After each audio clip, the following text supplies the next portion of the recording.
नमस्कार, मी सी ए कृष्णा बोरसाटे.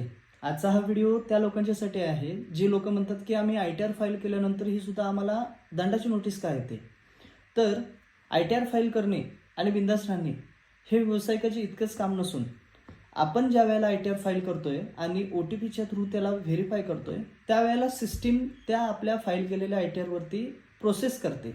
म्हणजेच काय की आपण फाईल केलेला डेटा, आपण सबमिट केलेला डेटा आणि डिपार्टमेंटकडे AIS TIS आणि 26 AS मध्ये जो डेटा असतो त्याला क्रॉस व्हेरिफिकेशन करतं.